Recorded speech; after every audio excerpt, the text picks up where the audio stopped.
Hello everyone, मेरा नाम उत्कर्ष अग्रवाल है और जैसा आप लोग सब जानते हैं कि मुझे कविताएं लिखने का भी बहुत शौक़ है।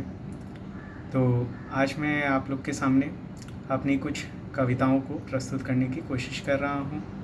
आशा करता हूँ कि आप लोग को मेरी कविताएं बहुत अच्छी लगेंगी, और अगर अच्छी नहीं लगे तो बड़े ही विनम्र भाव से मैं ये कहना चाहता हूँ, इसमें तेरा घाटा मेरा कुछ नहीं जाता। तो चलिए इसी नोट पे हम लोग शुरू करते हैं। तो सबसे पहला कविता है कौन है वो।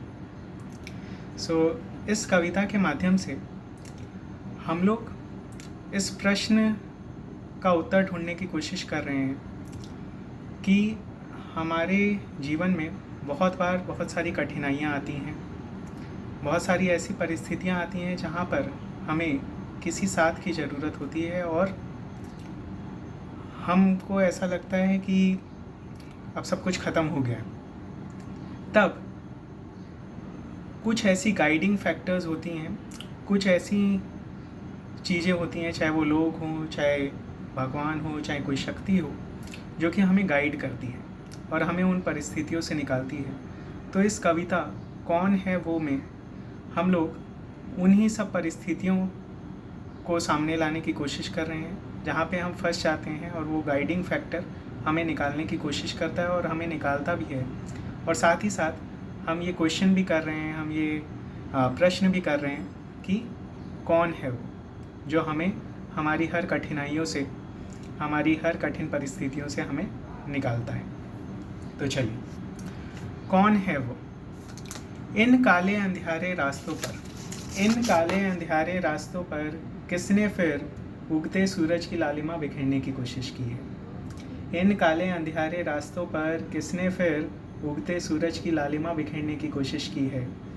जहाँ सांसें अब साथ छोड़ देने की जिद कर रही थी, जहाँ सांसें अब साथ छोड़ देने की जिद कर रही थी, किसने फिर एक नई ज़िंदगी देने की कोशिश की है।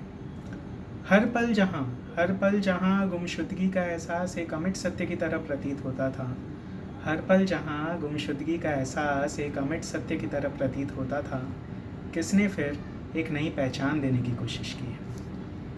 वो विचार जो इस दुनिया की भागदौड़ में कहीं खो से गए थे, वो विचार जो इस दुनिया की भागदौड़ में कहीं खो से गए थे, किसने फिर उन विचारों को शब्दों का आकार देने की कोशिश की है। वो जटिल प्रश्न जो आसमान से भी अनंत हुआ करते थे, वो जटिल प्रश्न जो समुद्र से भी गहरे हुआ करते थे, वो जटिल प्रश्न जो सावन के मेघ से भी घने हुआ करते थे, किसने फिर मार्गदर्शक बन उन प्रश्नों को सुलझाने की कोशिश की है।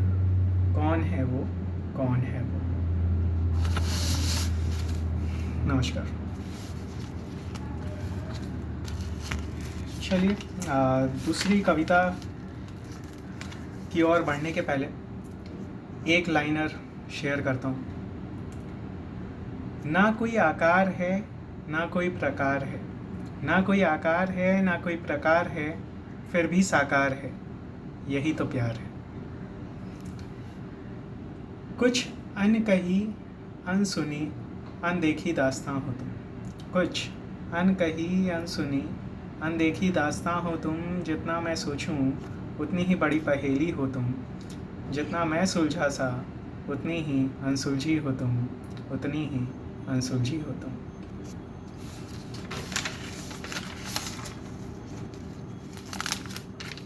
चलिए, कुछ पंक्तियाँ मैंने माँ पे लिखी हैं। हमारे जीवन में माँ का महत्व बहुत ज़्यादा है, और इतना ज़्यादा है कि कभी कभार शब्दों से उसका वर्णन करना भी बहुत मुश्किल है। इसीलिए मैं कुछ पंक्तियाँ लिख पाया हूँ और कोशिश कर रहा हूँ उसको प्रस्तुत करने की, और आशा करता हूँ कि आप लोग को अच्छी लगेगी। माँ। मैं अक्सर माँ का चेहरा देख लेता हूँ, जब जब हौसला दम तोड़ने लगता है, मायूसी के बादल घने होने लगते हैं। जब जब हौसला दम तोड़ने लगता है, मायूसी के बादल घने होने लगते हैं, रास्ते कहीं खोने से लगते हैं, आशा की किरणें मध्यम होने लगती हैं, निराशा घर करने लगती हैं। समय रेत की तरह हाथों से फिसलने लगता है। समय रेत की तरह हाथों से फिसलने लगता है और खुद पे जब खुद का विश्वास उठ सा जाता है, तब मैं अक्सर माँ का चेहरा देख लेता हूँ। वह चेहरा जो हमेशा शांत, शीतल और सौम्य सा प्रतीत होता है। वह चेहरा जो हमेशा शांत, शीतल और सौम्य सा प्रतीत होता है। न जाने कितने ही विकराल तूफानों को झेल रहा होता है। हम खुश रहें इसलिए हमेशा हंसता खिलखिलाता रहता है। मैं अक्सर माँ का चेहरा देख लेता हूँ। जब जब हौसला दम तोड़ने लगता है, मायूसी के बादल घने होने लगते हैं, मैं अक्सर माँ का चेहरा देख लेता हूँ। नमस्ते। चलिए बढ़ते हैं दूसरी कविता की ओर। तो ये कविता बहुत रोचक है और आज के समय में इसका बहुत महत्व भी है, और आशा करता हूँ कि जब आप लोग सुनेंगे तो आप लोग भी समझ पाएंगे। तो चलिए इसका मैं आप लोग को बैकग्राउंड देता हूँ इस कविता का। ये कविता का शीर्षक है आओ चलो फिर से भाव हो जाएं। तो बचपन में अक्सर हम लोग भाव और कट्टिस किया करते थे। अगर किसी से दोस्ती करनी होती थी, किसी से बात करनी होती थी, तो हम लोग भाव कर लेते थे। और अगर किसी का टिफ़िन खाने को नहीं मिलता या किसी से झगड़ा हो जाता छोटी छोटी बातों पे, तो हम लोग कट्टिस हो जाया करते थे। तो आज के समय में जब हम लोग बड़े हो चुके हैं, अपने भागदौड़ भरी ज़िंदगी में बहुत हैरान परेशान रहने लगे हैं, हंसी खुशी से कोसों दूर हो चुके हैं, तब इस कविता का बहुत महत्व है। क्योंकि हम लोग इधर हंसी और खुशी से वापस से दोस्ती करने की कोशिश कर रहे हैं, उनको मनाने की कोशिश कर रहे हैं, उनको याद दिलाने की कोशिश कर रहे हैं कि हम लोग तो हमेशा से दोस्त रहे थे, तो अचानक से ऐसा क्या हो गया कि हमारी दोस्ती टूट सी गई है। चलो आओ फिर से भाव हो जाएं, आओ चलो फिर से मित्रता कर लें। चलिए आनंद लेते हैं इस कविता का। आओ चलो फिर से भाव हो जाए। ए हंसी तू रुठ क्यों गई, ए हंसी तू रुठ क्यों गई, इस भागते ज़माने में कहीं छुट क्यों गई। ए हंसी तू रुठ क्यों गई, इस भागते ज़माने में कहीं छुट क्यों गई।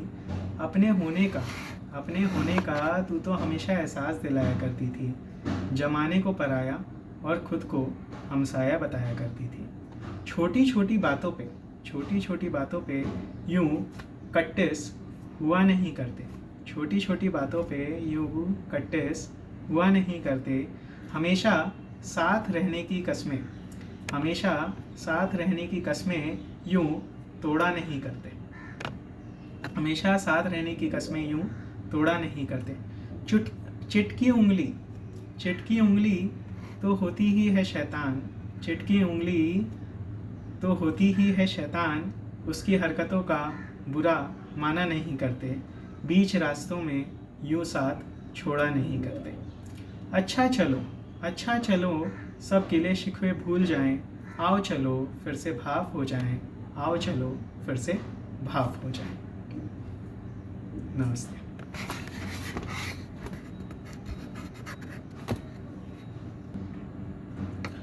एक और कविता मैं आप लोग के सामने रखना चाहता हूँ, जिसका शीर्षक है संवर रहा हूँ। तो आज के समय में सभी के लाइफ में कहीं ना कहीं कठिन परिस्थितियाँ आती हैं।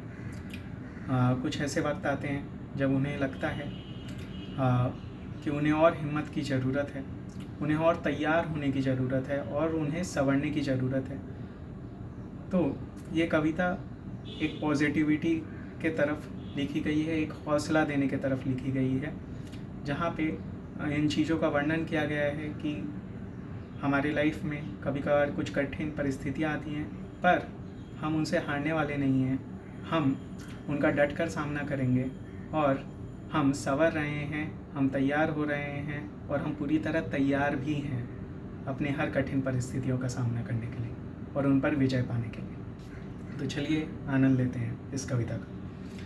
संवर रहा हूँ, हाँ मैं संवर रहा हूँ अपने जीवन की हर परिस्थितियों का हंसकर सामना करने के लिए, अपने आने वाले वक्त को सुंदर और सुनहरा बनाने के लिए, अपने सपनों के पंछी को एक नया आसमान देने के लिए, अपने कल्पनाओं को एक सुंदर आकार देने के लिए, अपने अनिश्चितताओं को निश्चितताओं में बदलने के लिए, अपने डर को अपना साहस बनाने के लिए, अपने हर एक पल को खास बनाने के लिए मैं संवर रहा हूँ, निखर रहा हूँ, बिखर बिखर के उभर रहा हूँ। हाँ मैं संवर रहा हूँ। नमस्ते। आज की ये आखिरी कविता है, पर आशा करता हूँ ये बहुत ही पसंद आएगी। और इसमें कोशिश की गई है, ये व्यक्ति के ऊपर है कि जब एक व्यक्ति आपको पसंद आने लगता है तब उसकी हर छोटी छोटी हरकतें आपको बहुत पसंद आने लगती हैं। वो आपके लिए ख़ास होती हैं और वो आपको एक एहसास देती हैं जिसका वर्णन करना भी बहुत मुश्किल होता है, और वो आपके लिए बहुत ख़ास होती हैं, अमूल्य होती हैं। तो इस कविता के माध्यम से हमने यही कोशिश की है कि जब एक व्यक्ति आपको पसंद आने लगता है तो उसकी हर एक छोटी छोटी बातें, छोटी छोटी हरकतें आपको बहुत ख़ास लगने लगती हैं और वो आपको एक एहसास देती हैं जिसका वर्णन करना बहुत ही मुश्किल है, साथ ही साथ वो अमूल्य है। तो चलिए आनंद लेते हैं इस कविता का। एहसास है कुछ खास है, एहसास है कुछ खास है। तुम्हारा यूं शर्माना, तुम्हारा यूं शर्माना, बिन बात रुठ जाना और फिर अगले ही पल मान जाना, एक एहसास है कुछ खास है। तुम्हारा यूं बातें करना, तुम्हारा यूं बातें करना, बिन बात अचानक से रुक जाना और फिर अगले ही पल ना कहे सब कुछ कह जाना, एक एहसास है कुछ खास है। तुम्हारा यूं देखना, तुम्हारा यूं देखना, बिन बात नजरें मिलाना और फिर अगले ही पल ओझल हो जाना, एक एहसास है कुछ खास है। तुम्हारा यूं खिलखिलाना, तुम्हारा यूं खिलखिलाना, बिन बात इठलाना और फिर अगले ही पल बिल्कुल गुमसुम सा हो जाना, एक एहसास है कुछ खास है। तुम्हारा यूं सहम सा जाना, तुम्हारा यूं सहम सा जाना, बिन बात घबराना और फिर अगले ही पल बेबाक हो जाना, एक एहसास है कुछ खास है। तुम्हारा यूं याद आना, तुम्हारा यूं याद आना, बिन बात सताना और फिर अगले ही पल सामने आ जाना, एक एहसास है कुछ खास है। नमस्ते। आशा करता हूँ कि आपको सारी कविताएं अच्छी लगेंगी और आप इसका बहुत लुत्फ़ उठाएंगे और बहुत आनंद उठाएंगे। नमस्ते।